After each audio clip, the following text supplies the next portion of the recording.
So thanks everybody for joining the kind of after the summer break.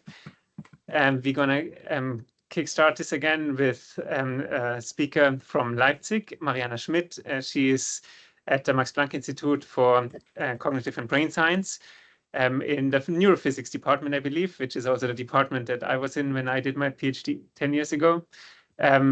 That time under Bob Turner, now you are under Nick Weisskopf, but I think your PhD program is specifically also embedded in the Max Planck School of Cognition, right? So Marianna is collaborating with the Martina Center. I think you spent half a year here, mostly working also with Shaheen, who is a co-advisor on your PhD project.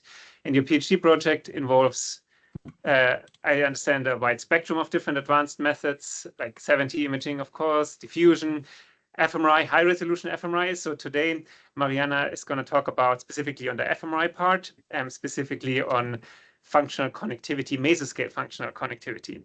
Please share your screen. Yeah, thank you so much, Lenzo, for the kind introduction, and also in that much detail, actually. Thanks a lot for that. So I hope... now I have this problem. Okay, let me see. Because now you saw my presenter view, right? I think. Yeah. That's correct, yes. Yeah, that was what I anticipated. But now you should see the full screen slides, right? We do see the right screen, yes. Okay, great. Okay, yeah, thanks a lot. So yeah, as Renzo said, this specific presentation is on the project I've collaborated with Shahinas during my time at the Martina Center, where I could work on a data set where he acquired resting state data in order to investigate mesoscale functional connectivity in human V1 using high-resolution fMRI. So what did I mean by mesoscale functional connectivity in V1? So in this specific study, we focused on connectivity between ocular dominance columns, or ODCs, which are the fundamental building blocks of the primary visual cortex in humans.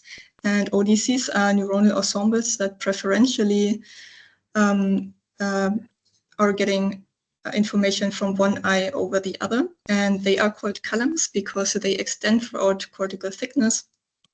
And when the surface is flattened, you can see the characteristic tiger stripe-like pattern. Also, let me see if I can get a pointer, maybe. So I hope you can see the pointer now also. So over the last 2 decades, advances in high-resolution fMRI have made it possible to also visualize this tiger stripe-like pattern of ODCs in humans in vivo by using voxel sizes of isotropic voxels with 1 millimeter or below. And here you can see a beautiful ODC map acquired by Shaheen, actually, where you can see when you contrast activation from the non-dominant eye and the dominant eye, you can see this tiger stripe-like pattern of ODCs, very similar to what we know from histology. However, during the past years, nobody has actually looked at the mesoscale functional connectivity between ocular dominance columns, despite striking evidence from anatomical studies in animals. So here, when tracers were injected selectively in one column, basically afterwards in histology, you can reveal which column the injection site belonged to. And you look at the distribution of the tracer, they found that there is a selective distribution favoring columns with a like ocular polarity of about 10%. And these horizontal fibers that connected ODCs showed the highest selectivity in the superficial cortical layers, while they were showing the highest density in mid-cortical layers. And this has also quite some clinical relevance, because in animals with experimental visual conditions, for example, that one of the eyes was misaligned in experimental strabismus, for example, they could see that the density and selectivity of these horizontal fibers was altered. So they potentially play an important role in integrating binocular information, and then it's important that we are able to image the alterations in these visual disorders, which are quite prevalent also in humans. So in these studies, we primarily focused on the question if our mesoscale fMRI methods are good enough basically to replicate the findings of animal studies in humans. So we were looking at also if we can pick up the selectivity of mesoscale functional connectivity in humans. And despite the limitations of anatomical animal studies, so with tracers and invasive methods, you can only do limited things. With high resolution fMRI, we can answer other questions that also these early researchers were thinking about, but they couldn't really test it. So for example, one burning question for them also was if sites with a higher monocular response also show stronger functional connectivity and selectivity. And also if the functional connectivity and selectivity varies across V1 subregions, which are coding for different locations of the visual field. Also, what about interhemispheric connectivity? Do the V1s of the two different hemispheres communicate in an ODC selective way or not? And also, if the pattern of ODCs is somehow encoded in functional connectivity, can we maybe even predict the spatial pattern of ODCs just based on their functional connectivity, which might offer an important alternative to do ODC mapping in these critical patient groups where differential stimulation of one eye or the other is critical or even impossible, such as in monocular blindness. So in order to tackle these questions, we were scanning 11 wonderful participants.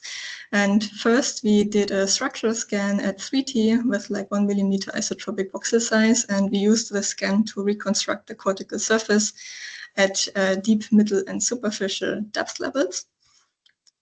To delineate the V1 in every individual, we conducted retinotopic mapping, and due to limitations in the current fMRI setup, until now we were only able to stimulate then the central 10 degrees of visual angle of V1, so we were limited to this. Then if we flatten the cortical surface, kind of as an analogy to how the histological studies visualize their data, we can also visualize V1 in a flattened map and conduct our analysis in this space. So one of the reviewers of my paper suggested to create a graphical abstract, which I thought now was a great idea because now I can show you this slide, which is basically summarizing the acquisition method and preprocessing methods. So basically for the studies, we acquired two different sets of functional data. So first we did ODC mapping by using dichoptic stimulation. So basically we were presenting either red or green random dot stereograms viewed through anaglyph glasses with either red or green eye filter over one of the two eyes. So this allowed us to selectively stimulate one eye instead of the other. And we acquired 1 millimeter isotropic 2D gradient echo EPI scans at 7T. And with a limited field of view. So basically we placed the slab over the occipital cortex and tried to cover as much of V1 as possible. Then we also acquired a resting state scan. So that was the favorite scan of the participants, obviously, because they could close their eyes and they were just instructed not to fall asleep. We checked with them after every run. So one run was about 9 minutes and we acquired 2 to 4 resting state runs. And we checked with them basically that they're still awake. And we acquired a similar protocol to the ODC mapping. For the preprocessing, we used Nordic denoising to get rid of thermal noise in the resting state data, and we also used slice timing correction in the resting state data only. Then for both data sets, we upsampled the data 2.5 millimeter isotropic, registered them to the anatomical scan using boundary-based registration from FreeSurfer. We derived the head motion parameters and corrected for that.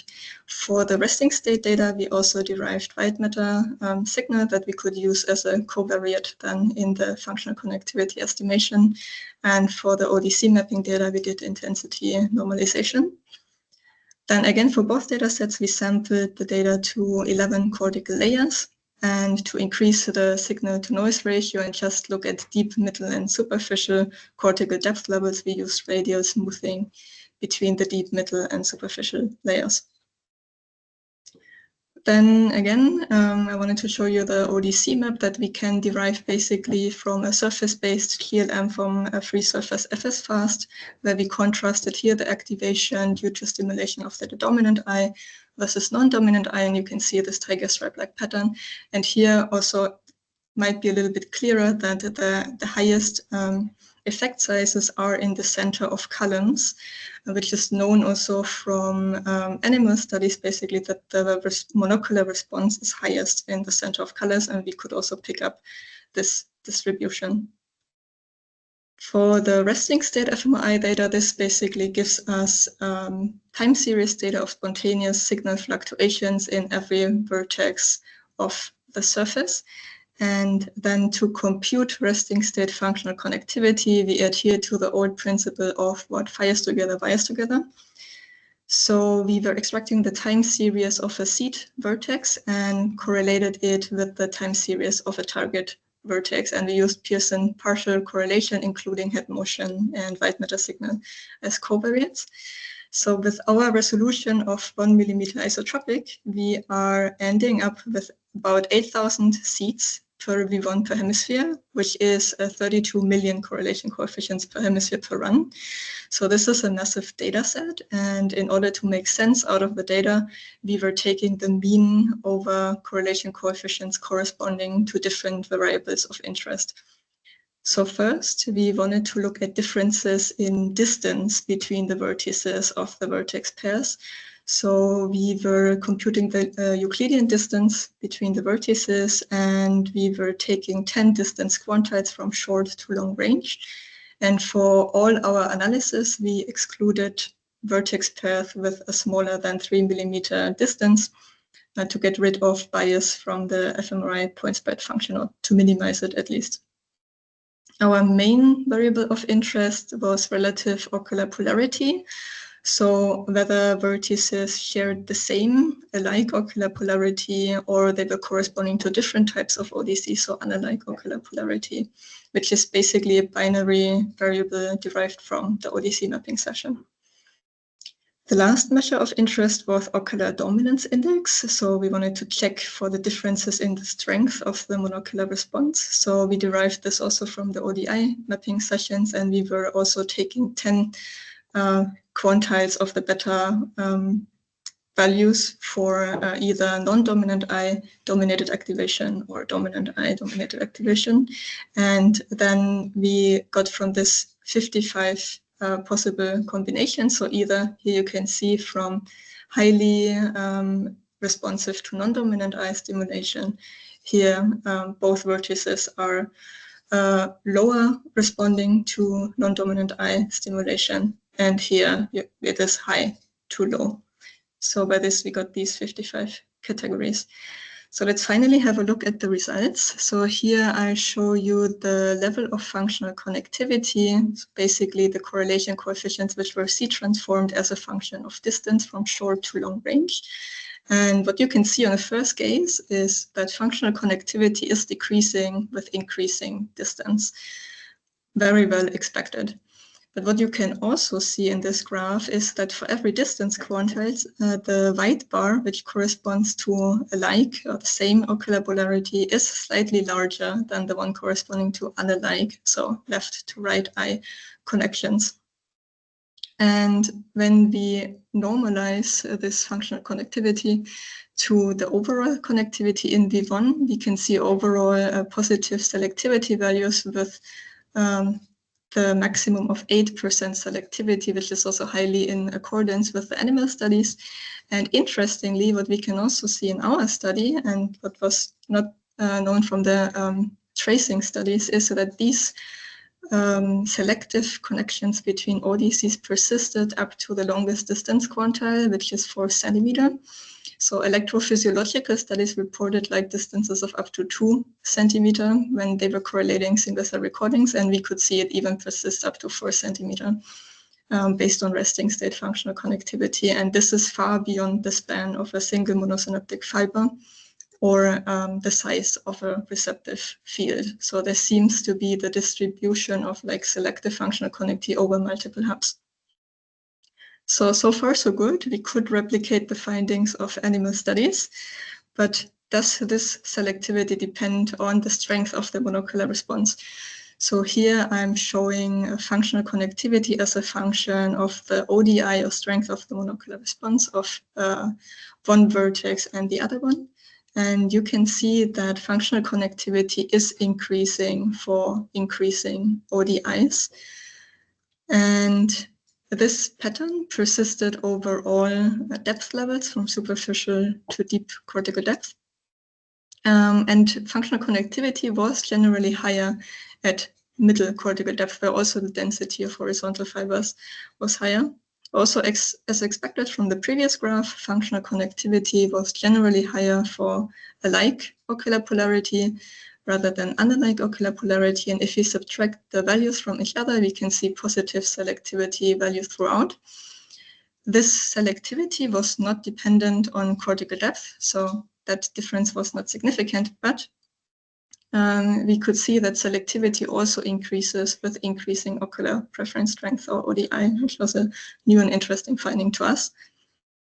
So then we were checking for differences among V1 subregions. So here we divided our V1 ROI in two equally sized subregions, one corresponding to the central visual field and the other one to the peripheral visual field. And we could see that connectivity was higher in peripheral V1, especially at the middle and superficial depth levels. And also we saw a similar pattern for selectivity. And this is a pretty new finding, but it is in accordance with other biases that we know from task-based or other visual stimulation fMRI studies, where we know that there are differences in, for example, spatial frequency encoding for central versus the peripheral subregion. So it might be that here also ODCs are playing a different role for central versus peripheral V1, but this needs some further investigations.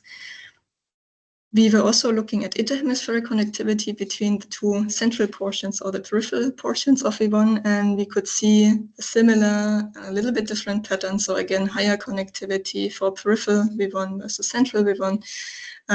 But here the selectivity was very high in peripheral V1, especially in the middle depth and superficial depth. While in central V1, this was a little bit less pronounced, with even like slight negative selectivity values in central V1, which is a little bit puzzling and needs like further attention. Secondly, we were also looking at dorsal versus ventral V1, and here we could see higher connectivity values in dorsal V1, also in accordance with previous studies about like visual field biases. For example, like looking at the global versus local processing. And in selectivity, we see a more like homogeneously distributed selectivity in ventral V1, and especially middle and superficial depth layers, while selectivity in dorsal V1 is more specific to vertex pairs with a high ODI or monocular preference strength. For interhemispheric connectivity, again here, similarly, dorsal V1 shows a higher functional connectivity, but here we see a more pronounced difference in selectivity even. So dorsal V1 shows highly positive values, while in ventral V1 we see the striking pattern of negative selectivity, which again was a little bit of a puzzling finding for us and needs further investigation. So we were quite happy that we could find and pick up this like selective connectivity in resting state functional connectivity. And then we were asking ourselves the question, can we maybe even predict the pattern of ODCs just based on the resting state functional connectivity? And as a first step, we were correlating the functional connectivity map with the ODC map. So we were taking one seed vertex and we were selecting a disk of interest around it. So again, here we were excluding the inner 3 millimeter circle. And we were taking the correlation coefficients from this seed vertex to ever other vertices in this ring. And we varied also the outer radius of these rings. So here you're seeing the 4 millimeter ring, but we went up to 10 millimeter rings. And then we correlated the ring that we got from the functional connectivity map with the ODC map and checked if there is some correspondence. And to control for topological biases, we were comparing our results with a null distribution from either taking shifted ring of the ODC map and correlating it to the functional connectivity ring, or a 180-degree rotated version. And here I'm showing to you the R values for the deep, middle, and superficial cortical depth levels. And the black curve is our hypothesized correlation of corresponding functional connectivity rings with ODC rings, and the blue and the red lines are corresponding to the null distribution, so shifted or rotated versions. And you can see that for every outer radius on the x-axis, the R value is higher than, significantly higher than compared to the null distributions, and there is no significant difference between the cortical depth levels. So we could see that indeed the spatial layout of ODCs is to some extent encoded in the connectivity pattern. So as a take-home message, first, I hope that I could convince you that this study presents one important step towards the mesoscale functional connectivity analysis using fMRI. We could replicate the findings of animal studies in such that we saw that functional connectivity is selective between ODCs and it is highest at mid-cortical depth. Beyond the findings of animal studies, we could test for differences for sites with higher monocular response, and we could find that regions with higher monocular preference strength also show stronger functional connectivity and selectivity. We found differences in functional connectivity and selectivity for different V1 subregions, which were consistent with known perceptual biases. Selectivity was also to some extent preserved for interhemispheric connectivity, but we could also see these striking negative selectivity values, which needs further investigation. And lastly, we made the first step to look at the prediction of the spatial pattern of ODCs based on functional connectivity. So, but hold your hands before you're clapping, because I also wanted to show some outlook to you. So I mentioned in the beginning that these horizontal fibers were previously already found to be important in conditions where binocularity is impaired.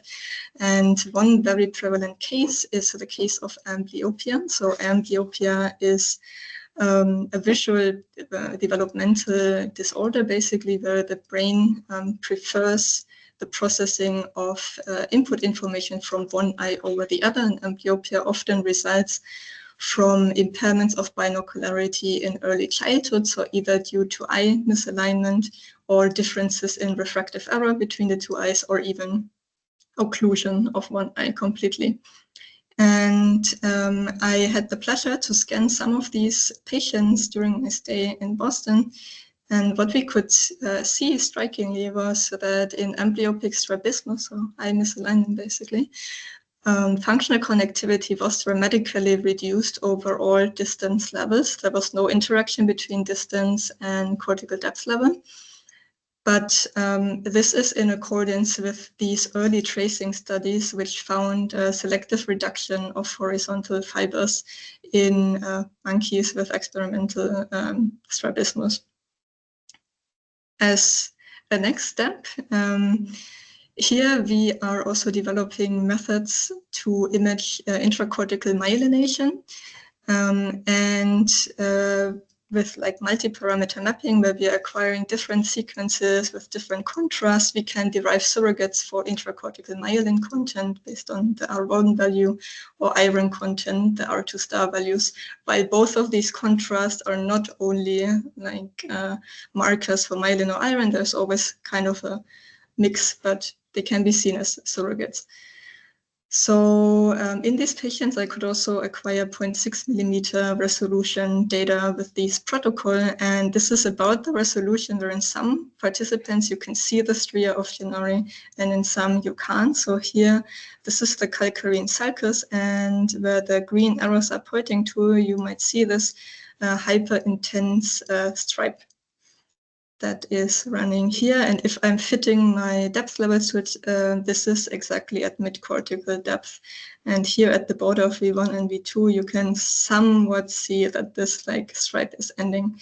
So we are getting sensitive to the stria of Genari with these sequences. And as a next step, I'm currently working on looking at structure-function relationships in these patient groups, so basically investigating the integrity of the stria of Genari in patients with amblyopia versus healthy control, seeing how intracortical myelin changes across depth, but also columns.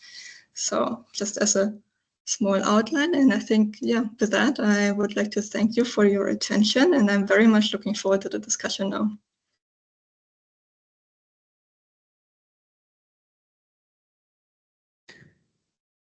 Thanks a lot, Marianna. Okay, now I can see you again. Right. Yeah. So are there any specific questions?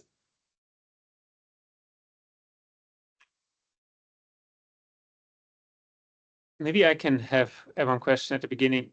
So I really liked your results on layers, where you see that kind of the different layers have different strengths of your estimates of functional connectivity. And I'm wondering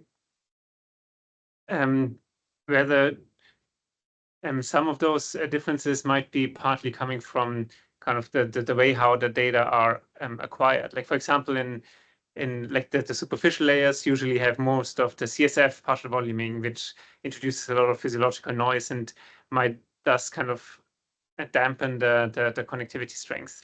And in the deeper layers, they don't really have enough venous blood volume, like not enough gain for the gradient echo signal to give you a lot of signal. So do you interpret these layer dependent results mostly as kind of the connectivity, which I believe did pretty much match what you expected from the animal literature in the tracer studies? Or would you think that maybe if you would have kind of a different physiological noise correction? You mentioned you have white matter regressors in your, right?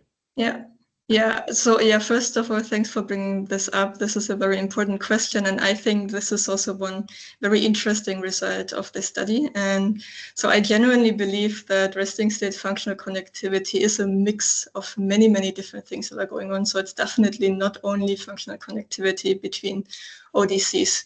First, there are other functional subunits such as orientation columns, receptive fields, but there's also like many physiological things going on, as you also said. So one thing also that has to be considered is the density of intracortical vasculature, which in V1 is also highest at mid-cortical depth. So this clearly, I think, also plays a role. When it comes to partial voluming, I think that's also a good point, especially with the resolution of 1 milliliter. I think you also showed in your studies that we could push this even further, and this might give us some clue into how we can look more into layers, or we could also use some deconvolution methods to do that. And so that was a long answer, but the actual answer to your question, I was also looking at like just the mere fMRI signal, because I felt like in the literature there was also still a controversy going on if it's in gradient echo bold, which I used, really steadily increasing towards superficial depth. And this is what we saw. So there was a statistically significant increase of the bold signal towards superficial depth. But what I see as a strength of the study is that we are really looking at correlation coefficients within the different depth levels. So there might be some influence, but I don't think it is dominating our signal. But yes, it has to be tested by different protocols. Yeah, does this like answer your question? I think it's more like an open discussion thing. Yeah, and like I really like your way how you kind of look at differences of the correlations, which cancels out a lot of those I guess contaminating signals that usually people are worried about when they do kind of functional connectivity specifically across layers. So I think your study compared to other functional connectivity studies, including my own, kind of has a kind of nicer way around this already. Yeah. Yeah, yeah, and we also have this like joker card of selectivity, that our main measure of interest here was also like selectivity, where we are subtracting like That's what I mean. Yeah. the values between ODCs exactly, and like ODCs of up to 4 centimeter distance, where you're also getting rid of many biases by shared vasculature, for example. Right. Burak, you have a question? Yes, Marianna, thanks for your great talk. My question, I actually have two questions. The first one is a little bit in the direction of Renzo. You guys looked at the correlation based on the whole time courses. There might be local and transient differences that is layer dependent in the ocular dominance and then task related. Have you considered to look at any task related and very local layer differences rather than having all? And the second one is this anaglyphic setup. I like to hear, I mean, it might be a little bit tricky to have this because like I think the red is typically on the left eye. Have you guys flipped it the other way around across the subjects? And in the end, you're giving with the LCD, which is like RGB LEDs, and are they luminance matched? And the setup could be a little bit tricky on that. Yeah. That's two good points. So starting with your last point, actually, so for the ODC mapping session, it's actually sessions. So we acquired ODC mapping on 2 different days, and we were switching the filter. So one day on the left eye it was the red filter, the other day the green filter was on the left eye, and we counterbalanced this in the subject. So it was not really luminance matched by that, but by like doing these 2 different sessions, we wanted to get like rid of any biases. And I think looking at these maps, you can also see that it's about 50% non-dominant eye and 50% dominant eye distribution, which we also checked statistically. So regarding your first point, as a clarification, I was not sure if you meant like drifts in the functional connectivity, or basically the resting state signal during the resting state session, or you were referring to the ODC mapping session. Oh yeah, the task session, if you guys looked at the correlations there locally.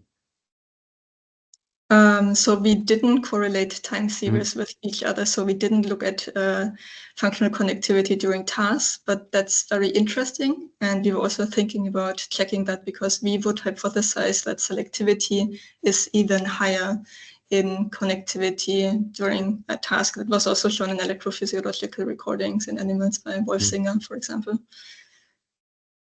Yeah. Thank you. Sorry, is it okay if I add one thing? Go ahead. From my side, yes, for sure. Okay.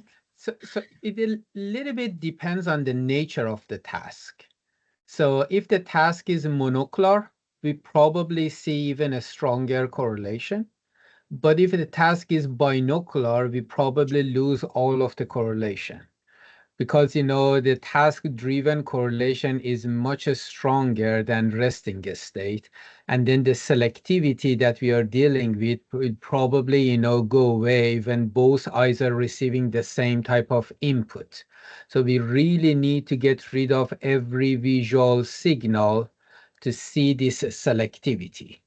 So that's the only thing. So we can't, really comment on, all tasks. So every task needs to be considered, individually. Sorry, that's all point.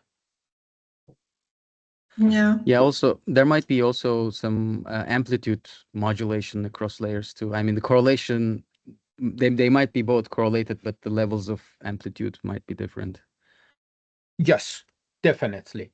But, especially in that case, one thing that it appears here is that, we have a general, idea that EPI is always weaker in the deep layers, stronger in the superficial layer. So whatever we get based on EPI, we expect it to follow this pattern. Here we are showing that this is not the case. So when there is no visual input, then we may actually see some signatures of, laminar organization, even in simple EPI, which may, Renzo may not like it, because, one of the best, advertisement part for, VASO is usually that, you can detect mid layers while EPI fails. But here we are saying that, okay, it depends on the condition that you're collecting the data. So if you add a stimuli, the laminar organization that we are showing here may also go away. And then we may see a shift toward, more superficial layers that, again, it might be tricky. So interpretation of that data is a little bit hard. So that was the main reason that we didn't do the corresponding analysis, just going back and looking at ODC data, because we could, ask the same questions there. We avoided that for the sake of clarity. That's it. Are there any other questions? Otherwise, I might have. Simon Fasnacht, yes, go ahead. Hi, yeah, first, thank you for the great talk. It was really, really insightful. Can you guys hear me? Yes. Yes. Okay, perfect. I had a question about the relationship between the ODC and the resting state functional connectivity. You showed that for the distances, the comparison between the seed rings sort of was always significantly higher than for the either rotated or control conditions, basically. I was wondering, can you go further one slide to show us the absolute values?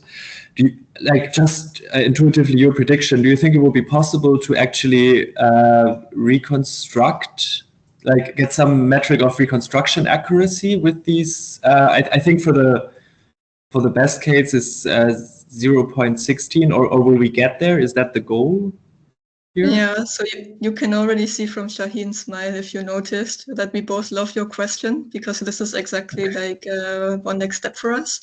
So we started looking into machine learning methods to actually predict the spatial ODC pattern from resting state, time series data, and functional connectivity data.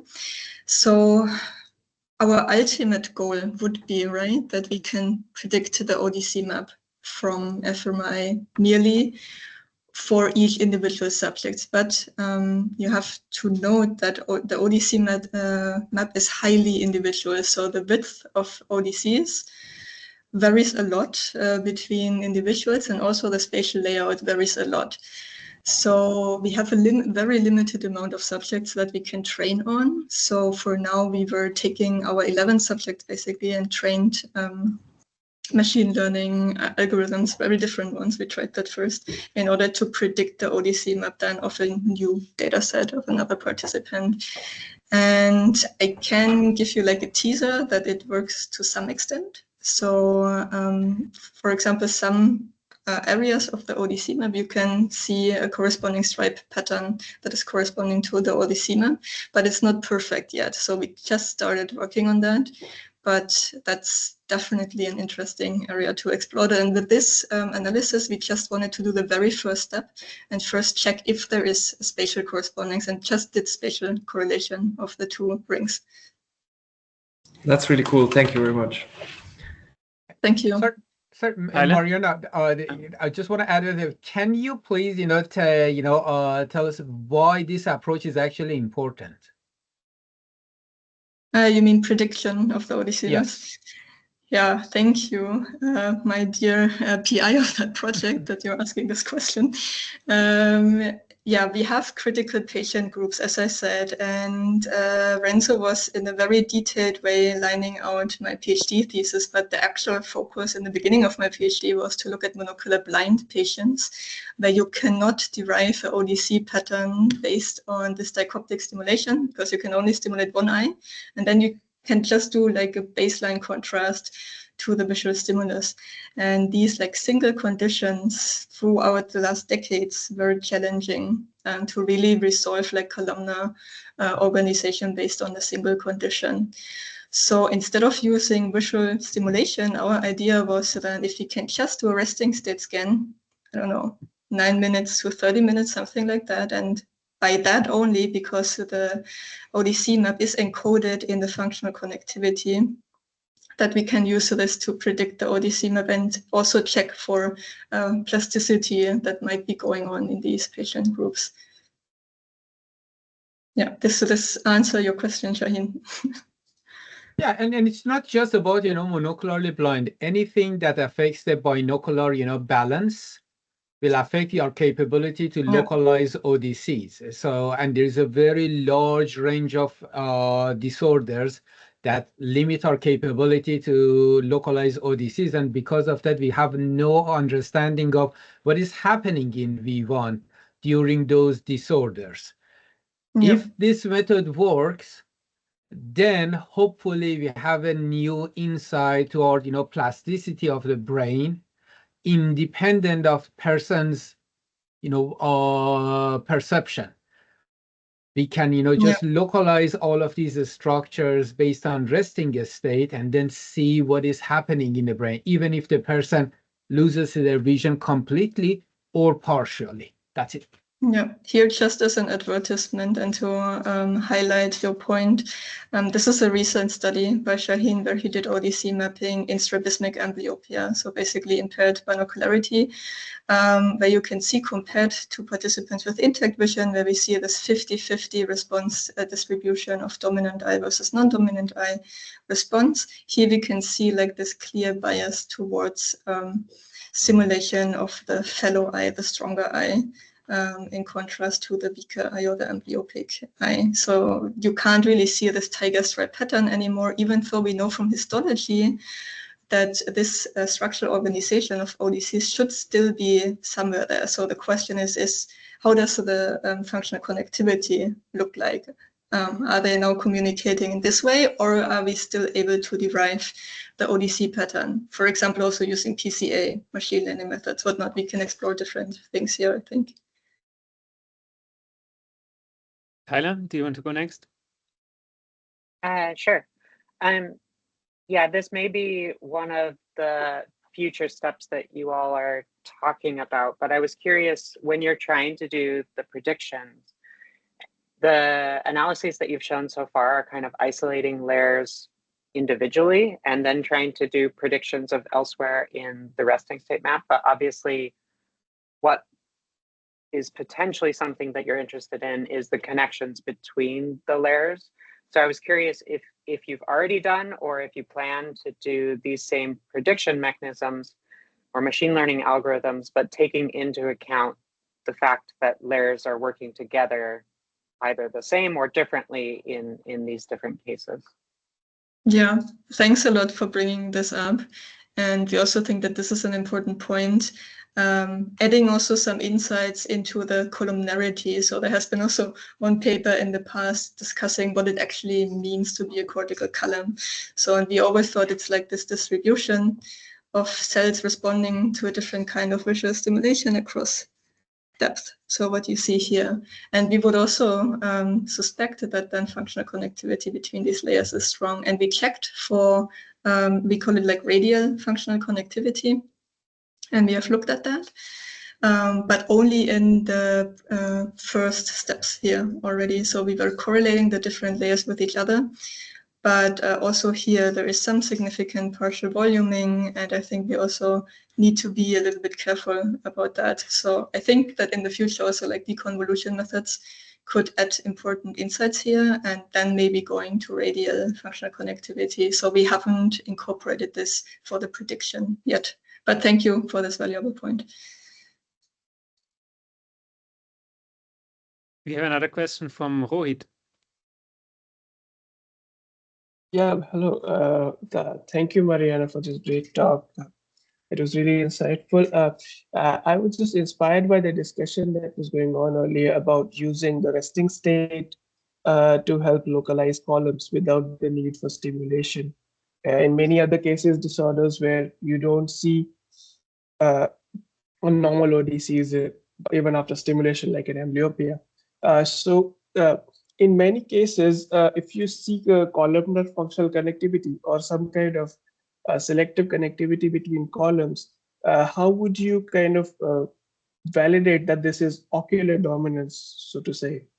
So there could be cases where these kind of specificities could be related to other properties of the field, like you talked about orientation tuning or special frequency tuning or other things. Yeah. So what do you think about that? Yeah, thank you. That's a very good point. And we know that in amblyopia, for example, other things also change, like receptive field sizes also adapt. So clearly this is changing, and functional connectivity very likely changes with these organizations. So we think that the best approach we came up with right now to validate that this is ocular dominance is to carefully test this and train the methods in participants with intact vision, where we can get the gold standard of the differential ODC map, and then doing a spatial correlation between the ODC map and the predicted map that we are getting. With patients, this is exactly what we're lacking right now, right? We are lacking this gold standard. There's not really a method how to image these columnar patterns if we cannot do this by visual stimulation, or visual stimulation gives us a biased result. I see. I'm probably spitballing here, but maybe having an eye patch in an eyes open resting state, could that create a bias towards ocular preference in the resting condition? Yeah, so you're suggesting to, instead of what we did, scanning with eyes closed, also do resting state with eyes open. Do I get this correctly? With one eye patch. With one eye patch. So you have one eye open and one eye patch. Maybe that would kind of enforce an ocular preference in the functional connectivity maps that you get. It's an interesting question, and we know from monocular deprivation experiments that the processing of ODCs is changing very swiftly when there is monocular deprivation. So in the order of seconds or a few minutes, you can see a shift in the neuronal response. And there might very well be also a shift in functional connectivity. So for now, we only looked at a pilot data set for that. But yeah, it's an interesting question, and it's very likely that you will see some differences and potentially higher selectivity of functional connectivity again. Is it okay if I add something to that? Yeah. So there is one thing that, Rohit, you can, consider, and that's it. Instead of using that, approach for localization of ODCs, you can use that for evaluation. So it means that first, based on resting state functional connectivity, do your segmentation. And then based on monocular stimulation, check whether your segmentation corresponds to ocular preference or something else. And because, you still expect, your segments, one of them should generate a stronger, response as an ROI compared to the other one, even when, there is only, monocular stimulation. That's one approach. The other approach, for example, in completely blind individual, is that you can start using feedback signals, especially if the person is not congenitally blind and they have had some experience with, visual processing in the past. You can ask them to start thinking about a phenomenon, like, for example, color, orientation, hoping that this may activate your columns selectively. But to some extent, this is, a little bit like, sci-fi, because we are far from those stages. But these are possibilities that we can, use them in the future. All of them valid, but it's still, unfortunately, a little bit far. I understand. Thank you so much. Thank you so much for answering, Marianna and Shahid. Yeah, thanks for coming, Rohit. I really appreciate it. Yeah, that wouldn't have missed this. I have a maybe methodological question. You mentioned that you acquire your structural scans at 3 Tesla, and I understand that you have multiple sessions anyway. I was just wondering if you can comment on it. As part of my new job description is to make 7 Tesla fMRI the best version of itself. And so what was it that 7 Tesla didn't give you? Why you did it at 3 Tesla? Is that because researcher works best with that and you didn't want to adjust your pipeline, or something else? Yeah. You're putting your finger into a wound, at least of mine. So Shaheen might disagree on that, but I'm also an advocate of acquiring, for example, MP2 range at 7 Tesla with a higher resolution. During that time, when the data was acquired, we were facing also like problems with inhomogeneity of the anatomical data acquired at 7T, and we were doing the surface reconstruction on free surfer, which is struggling quite a bit. So we tried to make the signal as homogeneous as possible, then also in post-processing, but like it left us with many things that we would have had to manually correct. And I think there was just the manpower missing at the time to do that. But for future studies, and now also that algorithms are improving and sequences are improving and scanners also, I think it's very worth to like switch acquiring more high resolution anatomical scans at 70. You unmuted, Shane, did you? Yeah, it's a very, very, painful process, because there are many locations that dural matter and gray matter, they're so close to each other, and there is no way to distinguish them from each other in 7T. And because of that, I was never convinced that, the data that we collect in 7T is good enough for that reconstruction. So I understand all of the advantages, like, the numbers that we see on the screen, like, 0.75 that everybody jump up and down, and in macro level, they look amazing. But when it comes to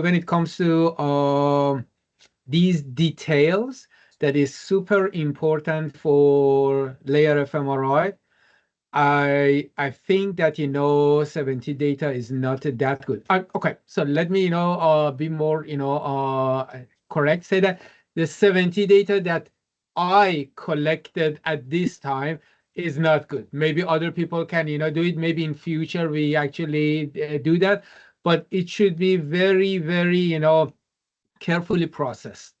And it's sad, but it's a reality of life today. Yeah. Sharing a little bit maybe of my painful process. So when I was at the Martinez Center, I acquired this like MPM data, right, to map intracortical myelination with 0.6 millimeter resolution.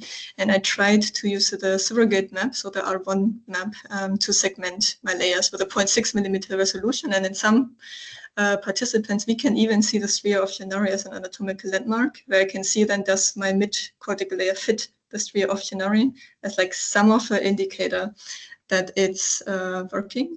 And like after a couple of months of manual correction, so rerunning the surface generation, manually correcting, rerunning it, it's the most beautiful surfaces I've ever seen, but it's hard for me to tell if it is like worth it and what's in the end the difference that it is making. So this is something I still need to evaluate. So I'm having like the 1 millimeter MP range, and I'm having the 0.6 millimeter MPMs, where MPMs is arguably not the best protocol for segmentation. So you might go for MT weighted contrast, for example, which gives you a good gray white matter contrast, or MP2 range then at 70 or so.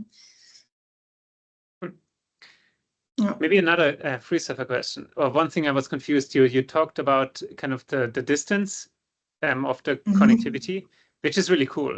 Specifically also kind of current Anmunds, like there are all these models of kind of how connectivity changes kind of with tracer studies, and then with layer fMRI, there's very little kind of experimental kind of validation going in that direction or tests. So I like that part.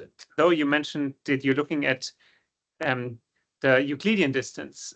So you are kind of, you're not looking at the geodesic distance along the surface, or did you mean like after flattening in the? Yeah.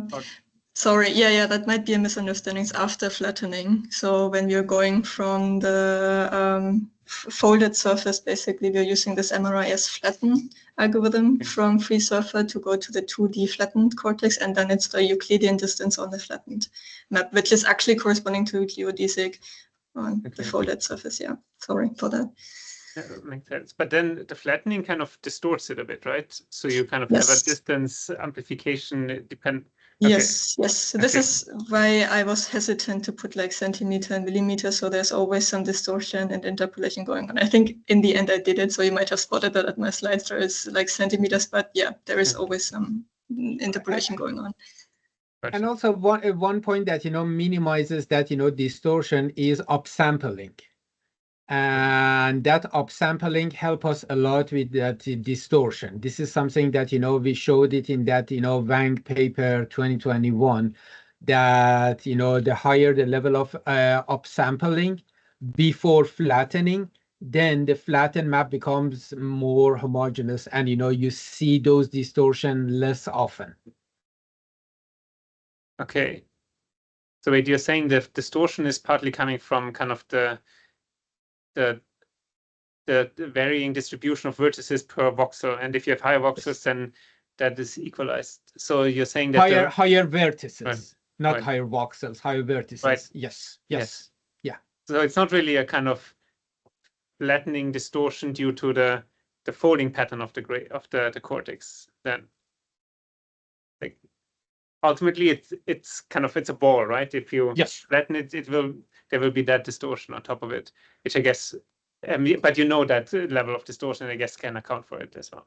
Yes. Yeah. Yes. Okay, it is the full hour. So if there are no other burning question, maybe there's none. So we can thank the speaker again. Thanks a lot, Marianna. Thanks for having me. Yeah, and thanks for the great see each other discussion. Again in 2 weeks, and Sharif Kronemer will talk about consciousness after images and layer fMRI results also in the visual cortex during after images. All right, see you then.